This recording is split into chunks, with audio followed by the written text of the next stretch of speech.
ओम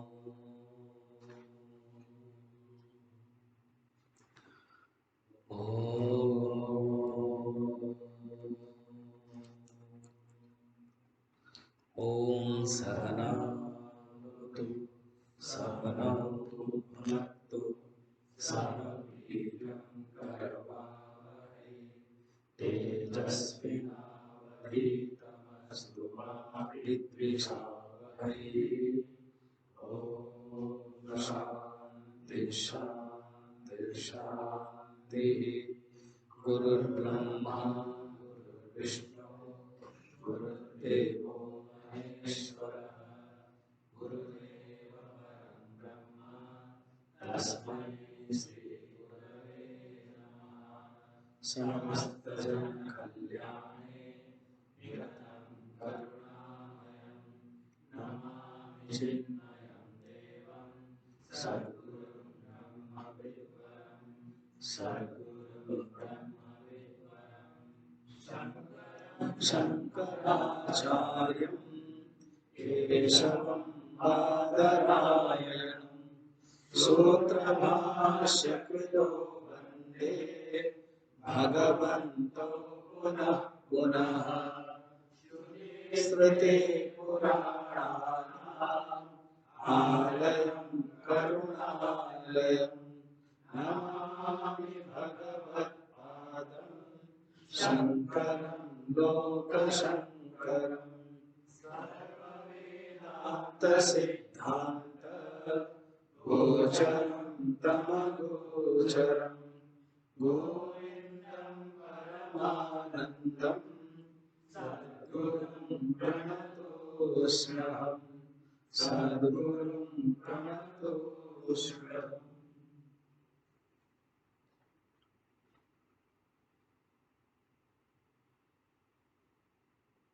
अभी के जो टॉपिक है वो अध्यास निरास, 16 श्लोक है।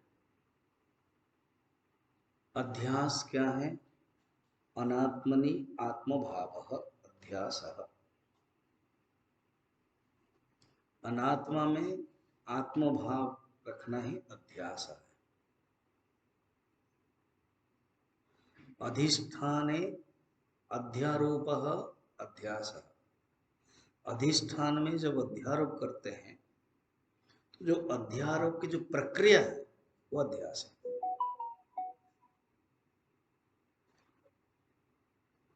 रज्जु में जब सर्प की भावना रखते हैं तो जो सर्प है वो अध्यास है।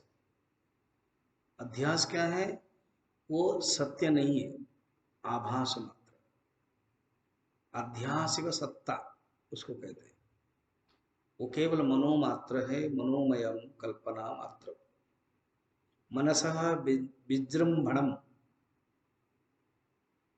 आचार्यों ने इतना सुंदर सुंदर अलग अलग शब्द दिया।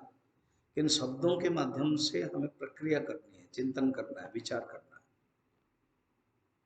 मनसः विजृंभणम संसार। ये संसार क्या है?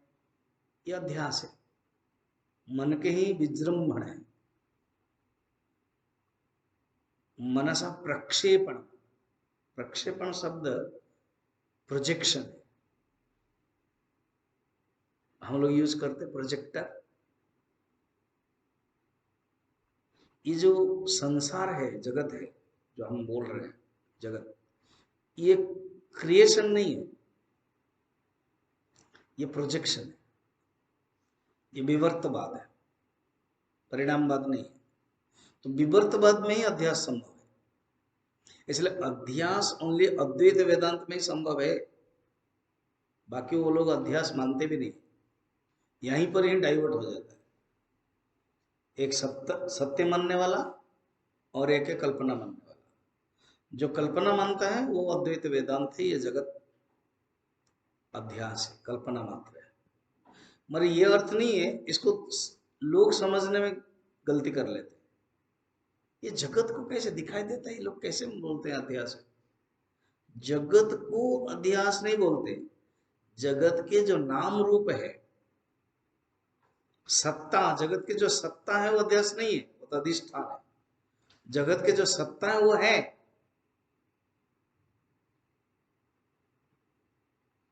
सोना को कोई अध्यास नहीं बोल रहा है, सोना में जो अलंकार का अध्यारोप हुआ है वो अध्यास है।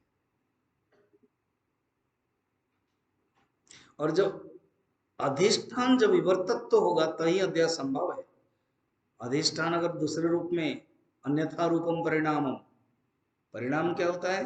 अन्यथा रूपम, दूसरा रूप हो जाता है।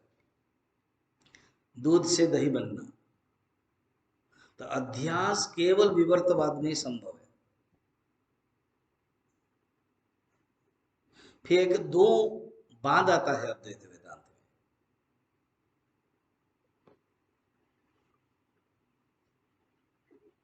एक होता है आभासवाद, उसको ही प्रतिबिंबवाद बोलते हैं, प्रतिबिंबवाद। और एक है परिच्छेदवाद।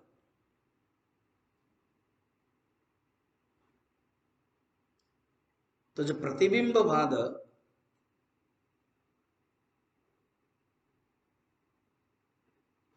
वो है मधुसूदन सरस्वती मानते हैं, और परिच्छेदवाद सुरेश्वराचार्य निष्कर्म सिद्धि वाले वो मानते हैं। उसको जब टॉपिक आएगा हम और भी बताएंगे।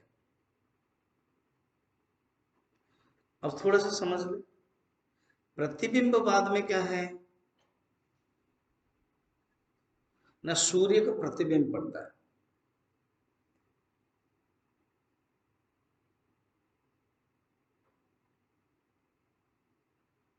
तो उसमें प्रतिबिंब प्रधानत्व है। घट है, पानी है और सूर्य का प्रतिबिंब। अवच्छेदवाद में घटा घटाकाश उसको देते हैं, पानी का नहीं।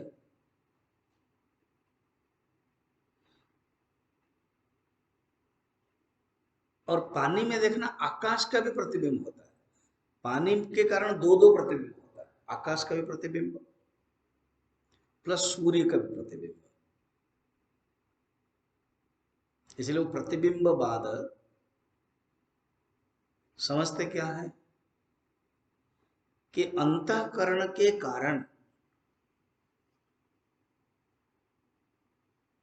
बिंब का जब प्रतिबिंब में पड़ता है उसको चिदाकाश चिदाभास हो जाता है, चिति, उसको संबित कहते हैं, चेतन तत्व कहते हैं। चेतन तत्व अंतःकरण में जब प्रतिफलन होता है वो होता है चिदाभास।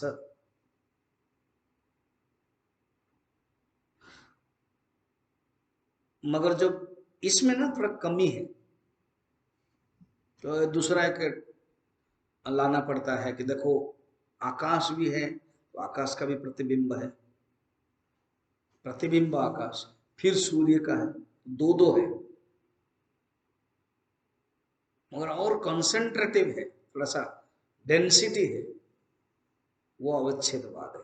पावरफुल कौन है? अवच्छेदवाद, आभासवाद से, प्रतिबिंबवाद से। मगर समझने के लिए पहले प्रतिबिंबवाद को लेना पड़ता है। जहां विरोधाभास आता है तो प्रतिबिंबवाद हेल्प कर देता है, जहां ऊंचे के स्तर पर चले गए तो अवच्छेदवाद। अवच्छेदवाद में देखो घड़ा, घड़े में वो जो आकाश अवच्छेदत्व तो हुआ, अच्छा अवच्छेद माना अवच्छिन्न, लिमिटेशन हो, तो सचमुच लिमिटेशन हुआ ही नहीं। आकाश लिमिटेशन हुआ नहीं है, केवल हमारे मन की कल्पना है। मगर आभासवाद में क्योंकि पानी एक ऐड हुआ है, आप देखो उसमें एक एक घड़ा है जिसमें कुछ है नहीं, उसमें प्रतिबिंब की बात नहीं है, वो आकाश को लेकर बोल रहा है, आकाश ही छूटा हो गया। और इसमें क्या है, आभासवाद में बहुत तत्व जरूरत पड़ रहा है, सूक्ष्म शरीर है, स्थूल शरीर है। इसलिए जब अनेक प्रश्न रहता है उस ऑल प्रश्न के उत्तर आभासवाद दे देता है, मगर जब ऊपर और चढ़ गए, जीवात्मा परमात्मा का ही केवल एकत्व, ऐक्य समझने के लिए, जिसमें आप वासना है, अंतकरण है, अज्ञान की विक्षेप शक्ति, आवरण शक्ति, वो समझने के लिए प्रतिबिंबवाद, सिर्फ केवल आत्मा और जीव के एक है, लग रहा है यहां तक लास्ट मोमेंट तक पहुंच गए, एक ही तो अनुभव है, वो अवच्छेदवाद। आकाश में कोई फर्क नहीं, बीच में केवल शरीर है, बीच में केवल केवल घट है, मिट्टी है। घटाकाश और महाकाश में क्या फर्क है? एक ही है। बिंब प्रतिबिंब में थोड़ा सा लगता है कि अलग है, मगर इसमें एक ही लगता है। केवल हमने कल्पना के कारण हम बना दिया कि छोटा है, घटाकाश है, और ये बड़ा है। दोनों ही अध्यास है। वेदांत के, अद्वैत वेदांत के ये दोनों बात बड़े प्रसिद्ध बात है। इसके लिए रज्जु सर्प का एग्जाम्पल, मृगमरीचि का एग्जाम्पल, सागर और तरंग का एग्जाम्पल, खंबे में भूत का एग्जाम्पल, सीप में चांदी का एग्जाम्पल, वो सब आएगा अध्यास जहां है। विवर्त वही है जिसमें जो मूल रूप में अधिष्ठान परिवर्तन नहीं होता, उसको कहते हैं विवर्तवाद। जैसे तैसे मूल रूप में जो अधिष्ठान है अपरिवर्तनीय है, जहां मूल रूप में अधिष्ठान परिवर्तन हो गया वो विकारी हो गया। तो द्वैतवाद में ये जो जगत है ये भगवान का परिणाम हो गया, विकार हो गया। अद्वैतवाद में ये जगत कुछ है ही नहीं, ये नाम रूप मात्र है।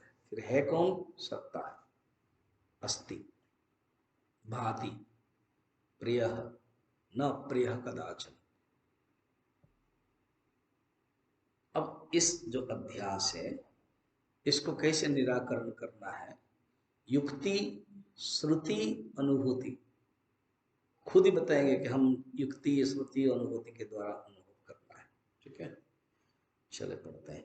स्वात्मन्येव सदा स्थित्वा मनो नश्यति योगिनः वासनानां क्षयश्चातः स्वाध्यासापनयं कुरु। ये जो चतुर्थ चरण वाक्य है, स्वाध्यासापनयं कुरु, ये लगभग अभी से शुरू हो गया, 77 से 85 तक वही है लास्ट चरण। स्वाध्यासापनयं कुरु, स्वाध्यासापनयं कुरु, 85 तक चलेगा। स्वाध्यासापनयं कुरु तो कितना? 9 श्लोक ना करे, ये बता रहे क्या अर्थ है। ये स्व अध्यास, स्वाध्यास पढ़ना पड़ेगा, स्वाध्यास। तो अगर नहीं तो पढ़ेंगे क्या? स्वाध्याय हो जाता है, और स्व को ये पढ़ लिया, अर्थ ही अलग हो जाएगा। अध्यास है दे, स्व अध्यास, अपना जो अध्यास है, अपने जो अध्यास है, अपना स्व अध्यास। अध्यास के दूसरे नहीं। वेदांत कभी भी दूसरे के लिए नहीं बोलता है, वेदांत अपने लिए कहते हैं।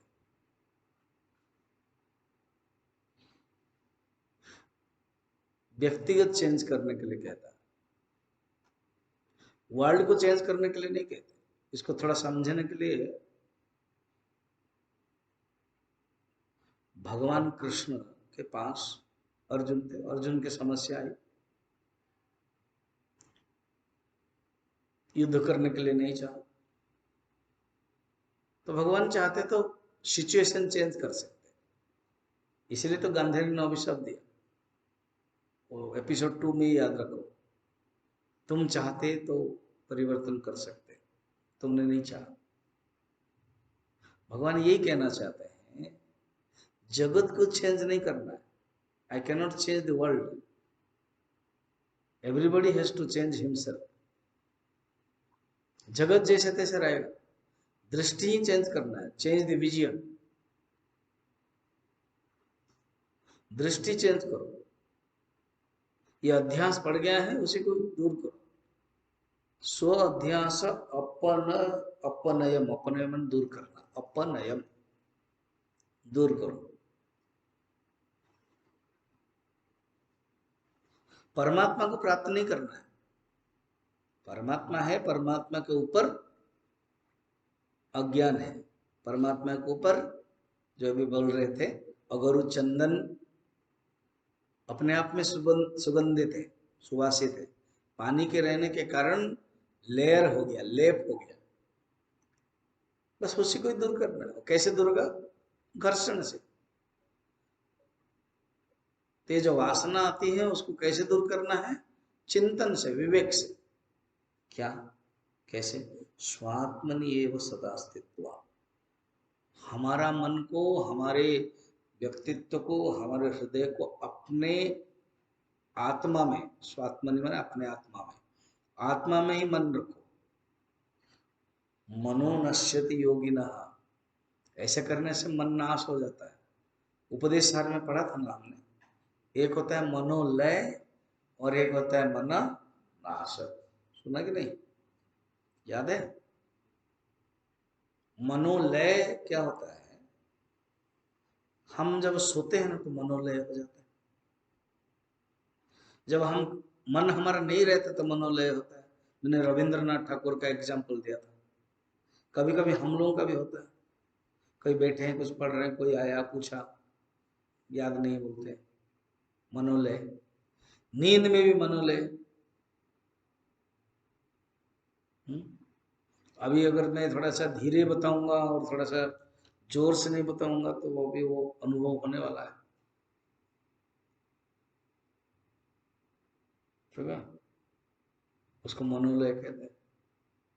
आप अपना प्रवचन दो, हम सुनते हैं, फिर बाई चांस कोशिश करेंगे, ये हिलेगा नहीं, फिर भी हिल जाएगा। मिलिट्री में ना वो विश्राम भी नहीं करते, सावधान में ही रख देते। तो सावधान में रहते हैं, कभी कभी कहते हैं याद आ गया तो विश्राम कर देते हैं। तो बहुत लोगों की विश्राम करते ही नींद आ जाती है, उनको पता नहीं चलता। मिलिट्री वालों को पूछना।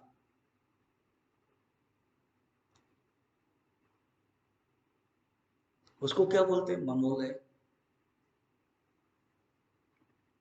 दिन में भी आप ऐसे बैठे हो, जैसे कैसे गाड़ी में बैठे हो, ऑफिस में बैठे हो, कुछ कर रहे हो, मनोलय।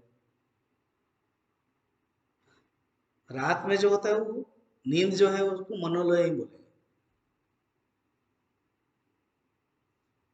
जो लयम भवति पुनः, और फिर आ जाता है नो मृतम। और एक बार जो मर गया, मनोनाश हो गया, फिर नहीं आएगा।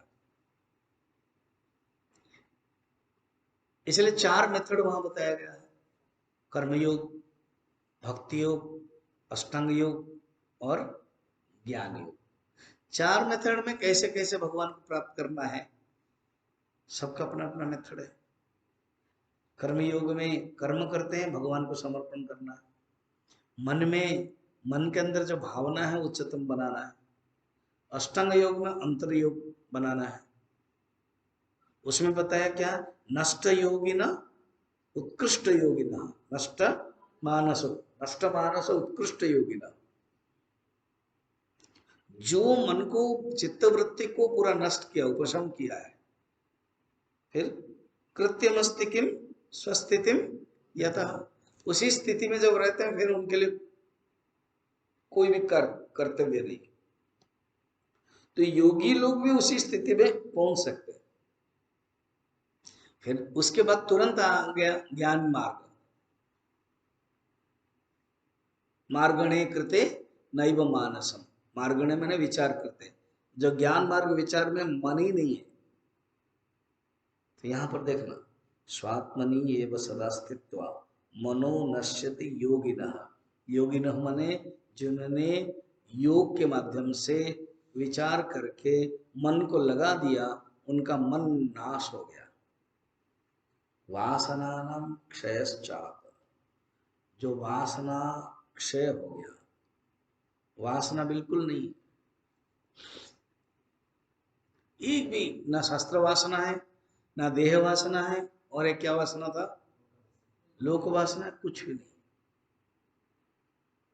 इसको भागवत में छोटे से कहानी में बताई गई। क्या, गोपियां स्नान करने के लिए गई और अपने कपड़े रखा।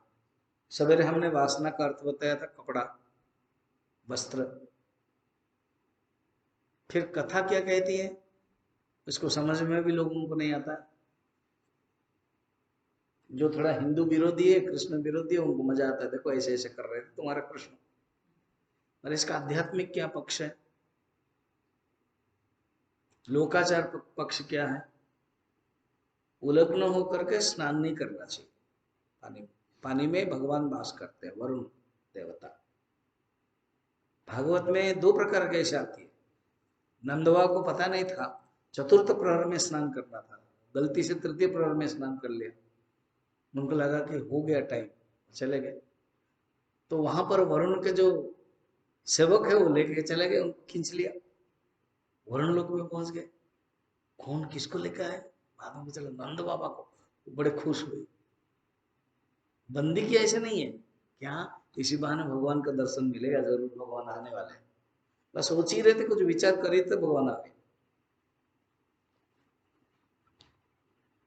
ऐसे महाभारत में ये भी वर्णन है, वो जो दुर्योधन ने भीमसेन को खिला करके विष दे दिया, पानी में डाल दिया, और वो लोग लेके गए वरुण, तो उन्होंने मुक्ति भी किया और 1000 हाथी का बल भी दे दिया। ऐसे भी संबंध थे वरुण देवता पांडवों का, ये भी वर्णन है। तो उसमें वर्णन है लोकाचार के दृष्टि से पानी के सम्मान देना है। अध्यात्म क्या है, यही है, जब भगवान को वासना दे देते हो, वस्त्र देना का अर्थ है वासना दे दिया, समर्पण कर दिया, भगवान फिर उसी को लौटा देते। अभी जो क्या है, जीवन केवल जीने के लिए जितना जरूरत है।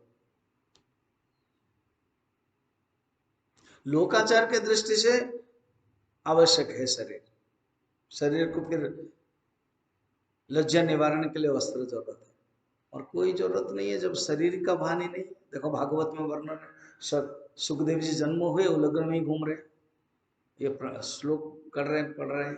यम प्रव्रजंतम अनुपेतम अपेत कृत्यम द्वैपायनो विरह कातराजुहाव पुत्रेति तन्मयतया तर्वो विनेदो तम सर्वभूत हृदय मुनिमानतोस्मि। कोई शरीर का भान ही नहीं।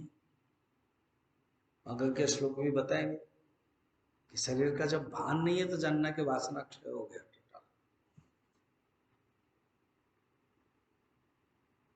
इसलिए ये अपने आप को पूछना है, कोई दूसरे का नहीं। क्या मैं ब्रह्म हूं जान लिया तो मेरा शरीर का भान रहता कि नहीं रहता है? इसका अर्थ है हम व्यवहार के स्तर पर है, मन है कि नहीं है, भूख लगती है कि नहीं लगती है, कोई बोल देता तो दुख लगता है, लगता है, कोई हमको बोल देता तुम अधिकारी नहीं है वेदांत को, लगता है चोट, लगता है। हम स्वतंत्र होना चाहते हैं, पराधीन होना नहीं चाहते हैं, सब इतना घटना है, फिर कहां भी मुक्त हुए। इसलिए ईमानदार होना है। अभी सिर्फ परोक्ष ज्ञान, और वो भी परोक्ष ज्ञान अभ्यास करोगे तो रहेगा, अभ्यास नहीं करोगे वो भी चला जाएगा। अनभ्यास है शास्त्रम विषम। और साधक सीरियस होकर के वासना, अपने मन को जानना है ना, बड़ा इंटरेस्टिंग है। इसलिए गुरु को दोष नहीं दे सकते हो, शास्त्र को दोष नहीं दे सकते हो, क्योंकि अंदर ये है वासना। खुद क्या करना, गुरु रास्ता बता दिया, शास्त्र रास्ता बता दिया। शासन प्रायते अज्ञान ज्ञापकम शास्त्र, शास्त्र क्या है, अज्ञान तुमको दिखा देता है, बस इतना। हटाना किसको, खुद को। वासनाक्षय, वासना तानवम मुक्ति पहले बताई थी। वासना नष्ट होना ही मुक्ति है, वासना क्षय। अतः स्वाध्यास परयम कुरु, ऐसे करो। कहते सुनो सुनो, वासना दो प्रकार है, एक है शुद्ध वासना और एक है अशुद्ध वासना। अशुद्ध वासना को शुद्ध वासना से दूर करते हैं। शुभाशुभाभ्यम मार्गाभ्यम बहंती वासना सरित, योग वशिष्ठ। योग वशिष्ठ हम लोग पढ़ाते नहीं, कोर्स नहीं हुआ, इसलिए सोचना भी नहीं है। और जो लिखा गया है वो भी होगा करके कुछ माने नहीं है, इसलिए वो मत बोलना ये लिखा गया था, वो अपना टाइम के अनुसार, इसलिए कोई गारंटी नहीं है। ये भी गारंटी नहीं है कि हम लोग आप लोगों को पूरा गॉड लेसन 2 साल में दे देंगे। हमारे गुरु हमको गारंटी नहीं दिया था, हम कैसे गारंटी देंगे? केनोपनिषद में केवल यही वाक्य है, क्या मेरे गुरु ने बताया श्लोक मंत्र, उसको मैंने ग्रहण किया, मैंने कुछ अनुभव किया, मैंने तुमको बताया, बस वही है। समझिए तो उधार ज्ञान हो गया, मैं उधार ही समझो। शास्त्र क्या है? झूठा है। व्यासोच्चिष्टम जगत सर्वम, व्यास का ही उच्चिष्ट तो शास्त्र है। उच्चिष्ट मैंने क्या है? झूठा। पर्पस क्या है शास्त्र का? हमें अज्ञान को दिखाना है और ज्ञान को प्राप्त करना है, फिर शास्त्र रहे या ना रहे। कहते सुनो, 2 प्रकार की वासना है, एक है अशुद्ध वासना और एक है शुद्ध वासना। अशुद्ध शुभ अशुभ मार्गाभ्यम बहंती वासना शरीर, उसको याद रखना। योग वशिष्ठ कहते हैं ये शुभ द्वारा अशुभ को दूर किया जाता है, शुभ वासना द्वारा अशुभ वासना को दूर किया जाता है। अभी इस पॉइंट को यहां 278 में बता रहे हैं, देखना। इन्होंने यहां पर क्या किया, वासना शब्द के बदले रजोगुण तमोगुण सत्वगुण का प्रयोग किया है। जैसे सवेरे सवेरे तुम बैठते हो क्लास में, वो सत्वगुण है, थोड़ा सा सुनाई ठीक से देता है। और अभी जो है वो रजोगुण और तमोगुण है। फिर आगे आओ, फिर रात अगर मैं बोलूंगा 11 बजे आओ क्लास लो, पता नहीं कुछ कुछ संस्था में ना 11 बजे 12 बजे क्लास लेते हैं और कहते हैं मेडिटेशन करो। कुछ संस्था में तो डांस करते रहते हैं, फिर डांस करके सो जाते हैं, तो बड़ा मुश्किल संस्था है। कुछ संस्था में फिर तुमको इच्छा होता है किसको पकड़ने के लिए, हाँ पकड़ो। अरे तुम्हारी जो इच्छा है ना उसको निकालो, अच्छा ठीक है निकालो। तो ये सत्वगुण रजोगुण तमोगुण का ही मामला है। इसको बड़ा सुंदर यहाँ पर बता रहे 278 में। श्रीमद् भगवद गीता के 14 चैप्टर में भी यही बता रहे। तमोद्वाभ्यम रजः सत्त्वात् सत्त्वं शुद्धेन नश्यति, तस्मात् सत्त्वम् अवष्टभ्य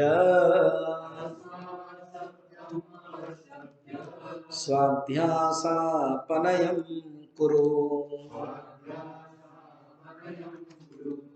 अपने अध्यास को दूर करो। कैसे करोगे? पहले सोचो तुम्हारे अंदर जो तमोगुण है, तुम्हारे अंदर रजस गुण है, पहले तमोगुण का सोचो।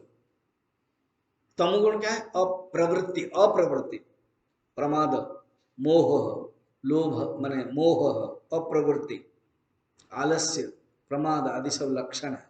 भगवान चतुर्दश अध्याय गुणत्रय विभाग योग में ज्यादा बताते हैं। ये जो तमस है वो तमस को दूर करने के लिए रजस करते हैं।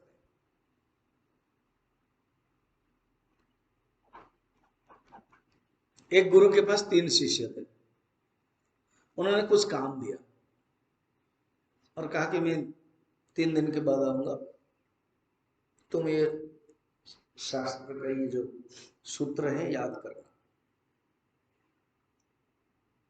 तो जो सात्विक है वो याद करता रहा, विचार किया, रात किया, फिर विचार किया इसको कैसे हम प्रैक्टिकल करेंगे। जो राजसिक है वो केवल शब्द में ही पढ़ता गया, रटता गया। और जो तामसिक है, क्या जरूरत है करने का, जरूरत है नहीं, खाओ पियो मस्त करो। जो तमस से अप्रवृत्ति है उसको लिए क्या चाहिए, प्रवृत्ति चाहिए, रजस, उसको उसके अंदर रजस भरना पड़ता है। स्वामी विवेकानंद जब आए, भारत पराधीन था, और ये जो यंग लोग है उनको तो मेडिटेशन नहीं करवा सकते।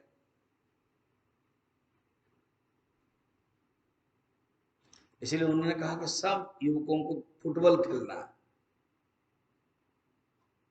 पहले फुटबॉल खेलो। बहुत संस्था में आप देखो बहुत यंग लोग हैं, तो उन लोगों को ना आपकी जो इंटरेस्ट है उसको करो। और बीना बजाना है तो बीना बजाओ, तबला बजाना है तो तबला बजाओ, और जो भजन गाना है तो भजन गाओ, चैंटिंग करना है तो चैंटिंग करो, डांस करना है तो डांस करो, वृक्षारोपण करना है तो वृक्षारोपण करो। क्योंकि तमस है, उनके लिए जरूरत ही है। सब लोग तो वेदांत पढ़ नहीं पाएंगे, आवश्यक। बहुत लोग पूछते हैं हमारे चिन्मय मिशन में इतना छोटा क्यों, कम है, उन लोगों का इतना बड़ा क्यों। अरे जो जैसे लिया है, चिन्मय मिशन वेदांत में रहता है। अभी धीरे धीरे कल जो देखा है, हॉस्पिटल भी है, वो भी है, स्कूल है, तब थोड़ा सा विस्तार हो रहा है।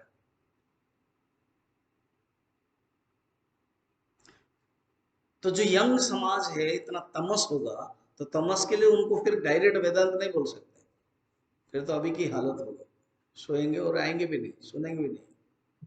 तो उनके लिए क्या ना, रजस चाहिए। उनको एक प्रोजेक्ट दिया जाएगा, उस प्रोजेक्ट को वो करते रहेंगे। प्रोजेक्ट क्या है, जितने भारतवर्ष में जो नदी है ना, वो नदी के पास सब पेड़ पौधा होना चाहिए। एक संस्था वाले करते हैं, कभी कभी 2 संस्था मिलते हैं, कभी कभी 3 संस्था मिलते हैं, ऐसा होता है।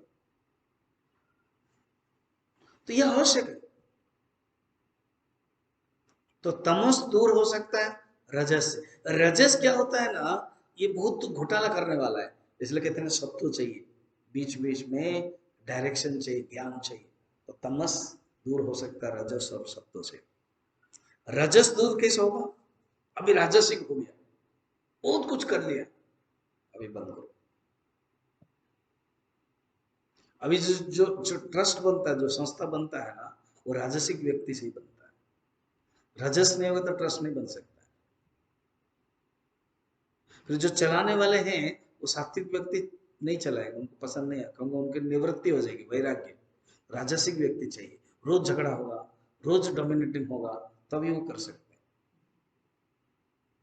उनका है। आप बोलोगे स्वामी जी सब चेंज चेंज होना चाहिए, फिर कौन लेगा दायित्व। नहीं नहीं नहीं, सन्यासी लोग लें। सन्यासी लोग कर ही नहीं सकते, they will be utter failure. क्यों, सब लोगों को बोले हाँ छुट्टी, हाँ ठीक है चला जाओ बेटा, फिर संस्था कैसे चलेगी।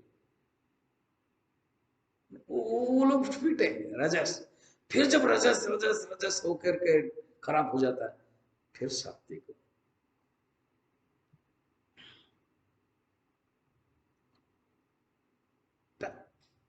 अंबानी का अभी अभी रिसेंट खबर है, अंबानी का, अंबानी मालूम ना, अंबानी का जो प्राइवेट सेक्रेटरी था, टॉप पोस्ट में होगा स्वामी, सीईओ, प्राइवेट सेक्रेटरी सीईओ, उसको महीना में 25 लाख मिलता था, साल का हो सब छोड़ दिया, और अभी जैन धर्म में मुंडन होकर के सन्यासी हो गया। जीवन में जो रजस करना है कर लिया, तो रजस को कैसे हटाओगे, सत्वगुण से। अभी प्योर सात्विक है। जो छोड़ता है, और स्पेशली जैन में बहुत त्याग है, याद रखना, उलग्न होना पड़ता है, दिगंबर वाले, नहीं तो अगर श्वेतांबर है तो श्वेत है, तो बहुत कष्ट है, तपस्या। और जो छोड़ा है वो सोच विचार के छोड़ा है, तो रजस उसके अंदर से हट गया है। ये एक प्रोसेस है, ये एक पर्सनल ओलंपिक गेम है। वो कर रहा है कि मैं करूंगा, ऐसे भी नहीं है, ये पर्सनल चीज है। कौन कौन किस स्तर पर है वो खुद ही जान सकता है। इट इज नॉट कंपटीशन, यहाँ पर कंपटीशन नहीं होता। इस साधना में सत्व गुण जब हो जाता है ना, चित्त शुद्धि हो जाती है पूर्ण। जब चित्त शुद्ध हो जाता है, नष्ट हो जाता है, तो क्या, समस्त वासना, तो ज्ञान हो जाता है। ऐसे तुम अध्यास को दूर करो, ऐसे तुम सत्व का आश्रय लो। पहले खुद ही जानो क्या तुम्हारे अंदर तमस है, तो रजस करो।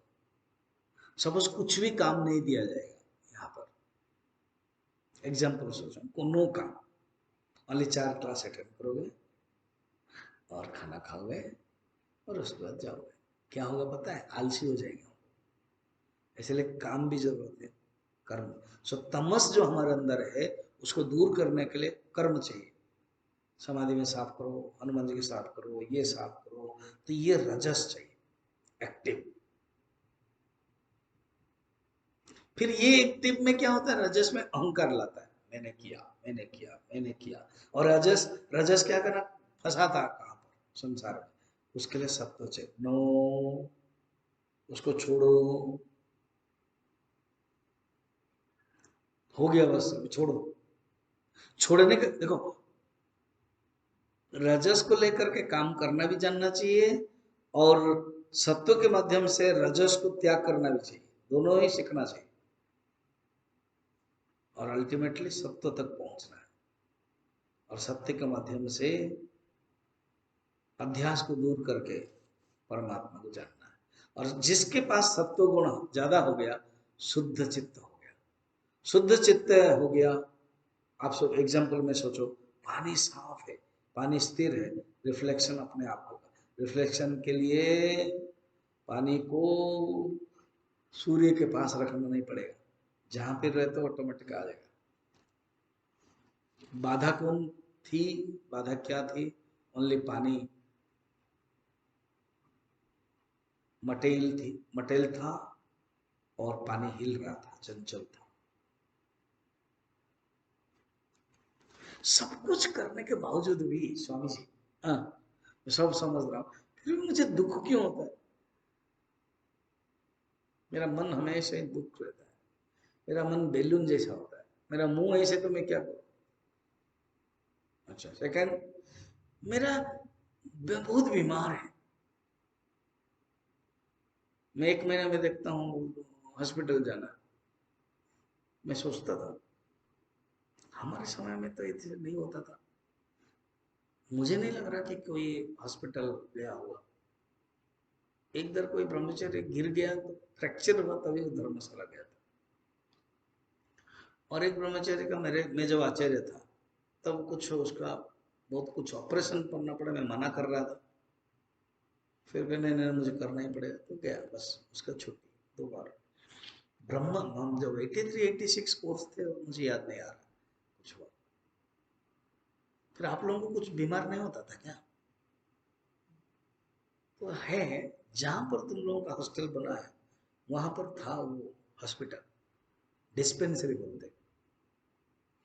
एक डॉक्टर है, वो भी अम्मा है, स्वामी निष्ठानंदा है, शायद कोई फिल्म मैंने जो होगा देखोगे, वो डॉक्टर थी। और ये जो क्षमा, डॉक्टर क्षमा है, तो तुम जानते हो, वो थी।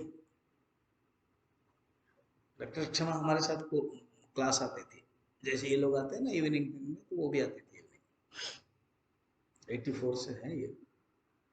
तो फिर हम लोगों को जो टाइम मिलता है, जैसे नाश्ता के बाद 10 बजे के बाद के क्लास होता है, तो फिर हम लोग जाते थे। क्या हो गया ना, सिर दर्द हो रहा है, फिर ये हो रहा है, फिर वो लेके आते, बस इतना ही जानता था। अगर किसको ज्यादा कुछ होगा तो वो डॉक्टर शायद बोल करके भेजेगा। ये एक फैसिलिटीज था, अपने ही पास डिस्पेंसरी था। अब हर चीज को जाना पड़ता है भाई, धर्मशाला, है ना। तो अभी ये क्या है स्वामी जी, ये रोग हो रहा है, तो अपना सोचो प्रारब्ध। ये अभी नेक्स्ट श्लोक है, बड़ा प्रसिद्ध श्लोक है। प्रारब्धम पुष्यते बपुः इति निश्चय निश्चलः, इति निश्चित्य, निश्चित्य माने निश्चय करके, इति निश्चित्य निश्चलः धैर्यमालम्ब्य यत्नेन स्वाधासापनयं कुरु। शरीर है मीन्स प्रारब्ध है। अगर ऐसे भी होता है, ज्ञान प्राप्त कर ही लिया, शरीर चला गया, भगवान राम का दर्शन कर लिया, भगवान चले गए और अपने योग अग्नि में बैठ करके शरीर को त्याग किया। कौन? रामायण, रामचरितमानस, लाइफ लाइन देता हूं, इंतजार कर रही थी वो, कर रही थी, समझ में आ रहा है? मैं उस समय जानबूझ के नहीं बताया था, लेकिन पकड़ेंगे कि नहीं, इंतजार कर रही थी भगवान आएंगे। भगवान आए, उनको खिला दिया, भगवान चले गए।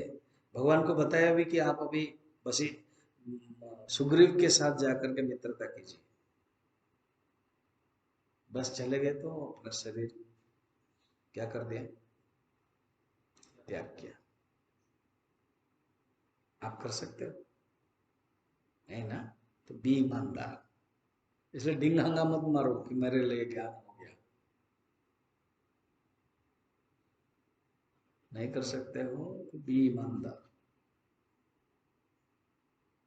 शास्त्रों में प्रमाण है, ऐसे किया बहुत लोग। सुतीक्ष्ण है, रामचरितमानस कहीं देखो, भागवत में भी है। भागवत में धृतराष्ट्र और गांधारी बार बार अपमान हो रहा था, भीमसेन अपमान कर रहा था, खा रहा है हमारा, खा रहा है हमारा, खा रहा है हमारा। तो दोनों चले गए। विदुर ने कहा कि जाओ, यहाँ त्याग करो, कहाँ पड़े हो। चले गए और दोनों ने ध्यान किया। पता है, वो जो जंगल के जो आग है ना, वो लग गई और अपना मन को लगा दिया, दोनों ही शरीर त्याग हो गए। ऐसे वर्णन वह खुद विदुर ने भी। विदुर कौन है? यमराज का ही तो अभिशाप मिला था, कहानी बताई थी। Very good. तो यमराज की ही अभिशाप से ही विदुर हुए, विदुर ने भी त्याग किया। तो वो जो विदुर के जो आत्मा है ना, वो युधिष्ठिर से मिला, क्योंकि युधिष्ठिर भी यमराज के ही अंश के थे, सब त्याग कर लिया। ऐसे भी है। ये बड़ा पावरफुल शब्द याद रखना, 3.5 अक्षर वाला। जैसे 2.5 अक्षर क्या है? भक्ति साधना करने। शरीर के दृष्टि से ये बड़े हैं। तुमको रोग है, क्या है? प्रारब्ध है। एक केवल स्वामी जी मैंने नौकरी किया था, मेरा पैसा मिल नहीं रहा है, प्रारब्ध है आपका। मैं अगर प्रारब्ध तेज है, जग जाएगा, ऑटोमेटिक चिट्ठी आएगा, पोस्टमैन आएगा, ये लीजिए, ये चेक बुक है, ये आपका चेक है, जस्ट डिपॉजिट कीजिए। और आजकल चेक भी जरूरत नहीं है, एक ओटीपी आ जाएगा कि इतना अमाउंट आपके बैंक में डिपॉजिट हो गया। प्रारब्ध नहीं है, माथा फोड़ो, कुछ भी करो, मिलेगा नहीं। ऐसे प्रारब्ध पुष्यति बभूः। पुष्यति माने क्या है? इंग्लिश पता था शंकराचार्य जी को, पुश, पुश माने पुश कर। जैसे कोई दरवाजा को खोलते हो ना, पुश। ये जो शरीर चलता है, ये कौन? प्रारब्ध। और कल हम लोगों ने देखा, प्रारब्ध को भोग करना ही पड़ेगा। जीवन मुक्त के लिए कुछ भी नहीं है, याद रखना। माने क्वेश्चन के अनुसार आंसर है। ये आचार्य लोग ना, जब कोई पूछता है क्वेश्चन, तो आचार्य कहते हैं कौन पूछता है, शिष्य पूछता है कि जस्ट इंफॉर्मेशन गैदर करने वाले पूछता है। तो कोई पूछेगा, बोलेगा कि इंफॉर्मेशन गैदर करने वाले पूछता है, तो फिर जाओ ऑनलाइन में यूट्यूब में देख लो, मुझे क्यों पूछते हो, लाइब्रेरी में जाओ। नहीं नहीं नहीं, शिष्य पूछता है, शिष्य पूछता है ना, आन बंद करो ना, क्या सचमुच मैं शिष्य हूँ, समर्पण किया हूँ उस गिरी जैसा, उसके अंदर कितना, अरे हमारे अंदर इतना भी नहीं, 80 कैसे भी नहीं जानते।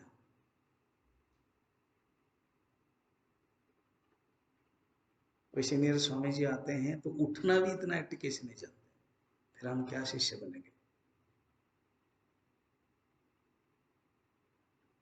शिष्य का लक्षण हो तो ऑटोमेटिक गुरु के जो वाक्य होगा, गुरु अधम भी हो, अगर शिष्य उत्तम है, गुरु जो रटे रटाए शब्द भी बोल दिया तो भी मिल जाएगा। और अवधूत तो ऐसे हैं, गुरु को भी जरूरत नहीं है, वो कहते हैं मैं देखता हूं और सीख जाता हूं, 24 गुरु। इसीलिए साधक को यह समझना है, मुझे जो भी सिचुएशन मिल रहा है प्रारब्ध है मेरा।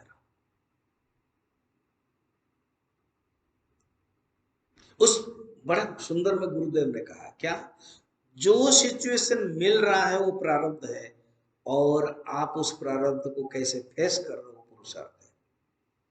समझ में आया? जो मिल रहा है वो प्रारब्ध है, भोजन जो मिल रहा है वो प्रारब्ध है। आप कहीं लिखा हुआ है इतना ही आपको मिलेगा, और उसको कैसे आप ले रहे हो आपका पुरुषार्थ है, दुखी मन से या सुख मन से। आपको यहाँ रहना है 2 साल, प्रारब्ध है, और 2 साल आपने कैसे लिया है ये आपका पुरुषार्थ है। ये सूत्र को जीवन में घटाओ, याद करो, प्रारब्ध पुष्यति बपू। मुझे 2 महीने के लिए भेजा गया है, मेरा प्रारब्ध है, मैं आपको सुखी से पढ़ाता हूँ कि दुखी से पढ़ाता हूँ, क्या हूँ कि पढ़ाता हूँ, तो ये मेरा पुरुषार्थ है। सब चीज का प्रारब्ध है। एंड प्रारब्ध अगर आपके जीवन में हर प्रक्रिया में अगर आ गया तो बहुत समाधान हो गया आपके जीवन। प्रारब्धम पुष्यति बपु, याद रखना, पुष्यति पोषण करता है, इंग्लिश से ऐसे पुष्यतम पोषण करता है। ऐसे कार चलती है, कार में पेट्रोल नहीं डालोगे चलेगी क्या, तो ये प्रारब्ध पेट्रोल है। जब तक आपको जीना है, 100 साल जीना है, प्रारब्ध है। वो कहानी बताया था मैंने, वो एक साधु थे जिनके दोनों हाथ क्या हो गया, लकवा हो गया। फिर शिष्य लोग आते थे, कभी कभी करते थे, कभी कभी शिष्य देरी करते थे, कभी कभी मैं जब आता हूँ रोज मैं देखता हूँ, कभी वो चेयर रहता है, कभी चेयर नहीं रहता है, जो उपनिषद गंगा के लिए, फिर फैन होता है, कभी फैन नहीं होता है, तो फिर मैं चलो मेरा प्रारब्ध है, मैं ऑन करता हूँ, है ना। तो उस साधु का भी वही हुआ, कभी शिष्य क्या होता है, आया पानी लोटा रख दिया, करने तो जाएंगे, बाद में जाएंगे, तो देरी कर दिया, मगर वो भगवान का बड़ा प्यारा था, भगवान का बड़ा प्यारा था। उन्होंने क्या किया, भगवान ने आके किया, तब वो रोने लगे, कहते तुम्हारा जो प्रारब्ध है ना, मैं अगर ले लूंगा नेक्स्ट जन्म में फिर तुमको भोग करना पड़ेगा, बताओ क्या करना है। तो बोले नहीं, इसलिए प्रारब्धम तुष्यति बपू निश्चित्य निश्चल, धैर्य, जीवन में धैर्य रखना, धैर्य आलम्ब्य यत्नेन, यत्न करके धैर्य रखना, धैर्य आवश्यक। स्वाध्यास अपनम करो, कैसे करके ये जो अध्यास है ना तुम दूर करो, कंटिन्यूस चलेगा यही चीज, अध्यास अपनम करो, अपना अध्यास जो है डाला है, क्योंकि प्रारब्ध नहीं समझोगे तो फिर कष्ट होगा। कर्म को तुम सत्य मानोगे, यही अध्यास है। शरीर को सत्य मानोगे, यही अध्यास है। प्रारब्ध समझ लिया, बस शरीर का, जीवात्मा का प्रारब्ध नहीं है। जो आत्मा है वो शुद्ध बुद्ध है, उसको कोई प्रारब्ध नहीं होता। प्रारब्ध जिसमें है वो अध्यास है। शरीर का प्रारब्ध है, वो भोगेगा। किसी ने कहा ना, स्वामी जी वो आपके बारे में पता है, गांव में था संत, आपके बारे में वो बोल रहा था। क्या बोल रहा था ना, आप बहुत ऐसे गुस्से वाले हो और आप ऐसे बोल रहे हो। बोले अच्छा, वो मुझे जानता ही नहीं है ना, कैसे है ना, मैं आत्मा हूँ, वो कहाँ जानता है। अगर वो जानता है मेरे बारे में, आत्मा के रूप में बोलेगा ही नहीं है, क्योंकि उसकी आत्मा मेरी आत्मा एक ही है। और बाकी शरीर ना, शरीर तो पंच महाभूत का खेल है, रोग का घर है। शरीर में तो रोग होगा ही। शरीर को तो मैं तो डांटता हूँ, तो वो भी डांटता है, चलो मेरा डांट उसका डांट मिला देते हैं तो बढ़िया है मेरे लिए। अर्थात जिसको फर्क नहीं पड़ने वाला है ना, कुछ भी बोलो। कहते हैं ऐसे चिंतन करते करते तुम हटाते जाओ। अभी और क्या चिंतन करोगे, देखो सुनो। ना हम जीव परम ब्रह्मा,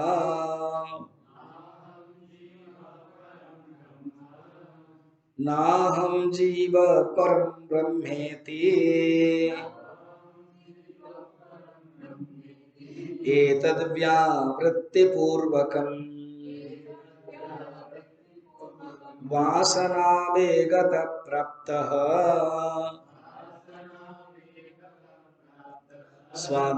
स्वाध्यासापनयं कुरु।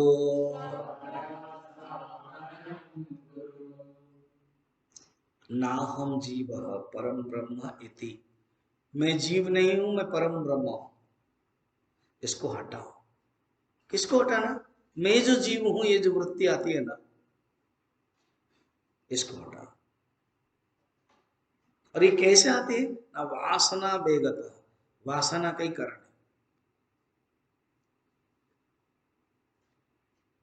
क्योंकि इन्होंने क्या किया, वासना शब्द दिया ना, तो इसलिए उस हर चीज को घुमा फिरा करके उसी में डालते हैं, वासना।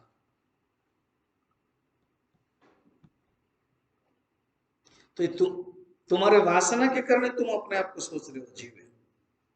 वासना वेगत, वासना की वेग से व्यावृत्ति पूर्वकम, इस अनात्मा को दूर करो। व्यावृत्ति माने नष्ट करना, दूर करना। व्यावृत्ति नष्ट करना। क्या नष्ट करना? ना मैं जीव हूं ये जो धारणा, मैं शरीर हूं ये जो धारणा, इसको हटाओ। और क्या सोचना है? परम ब्रह्म। अन्य व्यतिरेकाभ्याम, अन्वय और व्यतिरेक के माध्यम से उसको तुम हटाओ। अन्वय क्या है? मैं ब्रह्म हूं। व्यतिरेक क्या है? मैं जीव। जो मैं जीव हूं, ये जो भावना, उसको हटाओ। मैं जीव नहीं हूं, व्यावृत्ति करो। और ये वासना वेगत ही आता है, ये ध्यान रखो।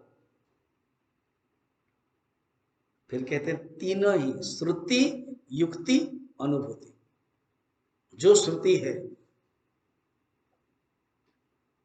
अहम ब्रह्मास्मि श्रुति है। ना हम देह, ये श्रुति है, तो श्रुति का। फिर युक्ति, जिसको मेरा हम कहते हो, मैं नहीं बन सकता है, शरीर मेरा है तो कभी भी मैं शरीर नहीं, युक्ति। और अनुभूति, संतों के जो वाक्य है, जो अनुभूति, इस दृष्टि से। या तो श्रुति युक्ति अनुभूति को श्रवण मनन निधिध्यासन में कहते हैं। इसको एक ना, श्रुत्या युक्त्या सानुभूत्या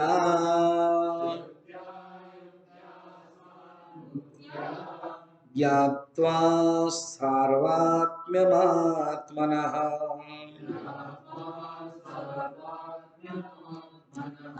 क्वचित् आभासत प्राप्तः स्वाधासापनयं कुरु। श्रुति एंड युक्ति एंड अनुभूति से आत्मा के सर्वात्मता को जानो। श्रुति, श्रुति वाक्य में है अहम ब्रह्मास्मि, प्रज्ञानम ब्रह्म, अयम आत्मा ब्रह्म, ये श्रुति वाक्य। दूसरा अर्थ क्या है? श्रवण, श्रवण से। युक्ति, लॉजिक, युक्ति से। जिसको हम मैं बोलते हैं, वो जिसको हम मेरा बोलते हैं, वो नहीं हो सकता मैं। कटक कुंडल आदि तत्वबोध में भी देखा है। जिसको मेरा बोलते हैं, मम, मम कटक, मम गृह, तो जिसको मम कहते हो मैं नहीं हो सकता, ये तर्क है। और ये विकार संघात, ये विकार वाला है, ये संघात वाला है, विकार संघात है। युक्ति हो गया। अनुभूति क्या है? ऋषियों के जो उद्गार है, मैं ब्रह्म हूं, असंगोहम असंगोहम असंगोहम पुनः पुनः सच्चिदानंद रूपोहम अहमेवाहमव्ययः। वो जो है उचित आभासतः, जरा भी आभासतः जो प्रकट होता है ना, थोड़ा सा भी अगर आभास आ गया, थोड़ा सा भी अगर प्रकट हो जाता है, उसको हटा दो। अध्यास का किंचित भी प्रकट हो रहा है, थोड़ा सा भी, आप सोचो कि रस्सी है, मैंने रस्सी नहीं देख पाया, मैं सांप देखा, हाँ, और मुझे गुरु ने ज्ञान दिया, डंडा भी दिया, ज्ञान भी दिया, और मैंने देखा कि वो जो रस्सी है, जो जो सांप है, वो चला गया, मगर जो जो मुंह है ना, वो अभी तक है, तो बड़ा मुश्किल है। जानना है तो पूरा जानना। किंचित भी अगर अध्यास है, किंचित भी अगर भय है, तब तो तुमने अभी जाना नहीं कि सर्प चला गया, रस्सी को ठीक से जाना नहीं है, अभी भी सर्प है तुम्हारे दिमाग में। तो किंचित भी अध्यास है, उसको रखना नहीं, हटाओ। अच्छा, जब परमात्मा के चिंतन करोगे ना, ये जो शरीर के लक्षण है, खान पान, ये ध्यान नहीं रहेगा। ये 82 में बता रहे हैं।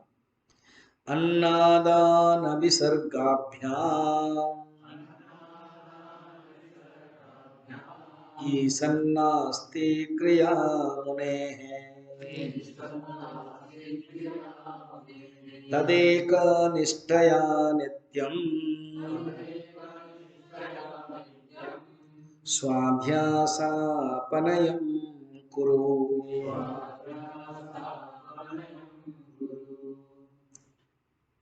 देखो, ये जब तक संसार में रहेंगे, खान पान तो रहेगा, मगर जितना दृढ़ होता जाएगा, वो अन्न ग्रहण करना, मल विसर्जन करना, ये शरीर का धर्म है, उनके अंदर भान ही नहीं होगा। उसका 3 एग्जाम्पल देता हूं। जड़ भरत का कथा तुमने देखा भी है। पद्म पुराण में कथा आती है, भगवान शंकर कथा कह रहे थे, गीता महात्म्य, पार्वती सुन रही थी, हठात शंकर चुप हो गए, फिर शुरू करने लगे। क्या हुआ ना, एक बनारस काशी में एक संत है, ब्राह्मण है, उनका शरीर का भान नहीं है, कपड़ा निकल गया और बच्चे लोग पत्थर फेंक रहे, उन्होंने कपड़े को भी नहीं लिया और ऐसे ही चल रहे। तो इसलिए मैं गया था, उनको कपड़ा पहना के आया। सोचो तो, ये कहानी हो सकती है क्या? अच्छी कहानी सच्ची नहीं होती ना, सच्ची कहानी अच्छी नहीं होती, है ना। सचमुच जैन धर्म में दिगंबर की कैसे आए? अच्छा, ये तो पद्म पुराण की कहानी तुम बोलोगे, पुराण है कहानी, और जैन धर्म तो इतिहास है। जब महावीर है, वो जा रहे थे कपड़े, वो कपड़े जिस जंगल में जा रहे थे, कांटा में लग गए, और कांटा में लगे तो उनसे निकल गया। तो उन्हें क्या सोचा पता है? भगवान की ये मर्जी है, बस आज से और कपड़ा नहीं पहने। तब से दिगंबर होने लगे। ये कथा है ना। तो ऐसे स्थिति है जहां शरीर का भार नहीं है, कोई खिला दिया खा लिया, कोई नहीं खिलाया तो नहीं खाया। ऐसे जब स्थिति रहती है, तदेक निष्ठया नित्य, उस आत्मा में निष्ठा रहते हैं, तो ऑटोमेटिक उनका अभ्यास चला जाता है। तुम भी ऐसे करो, ये करके बता रहे। वो तो स्थिति है उनके। तो जो शरीर के जो भान है, वो इतना तादात्म्य मत करना। शरीर है वो अपना करना, खान पान के मना नहीं है। इसलिए अभी ठीक जाएंगे।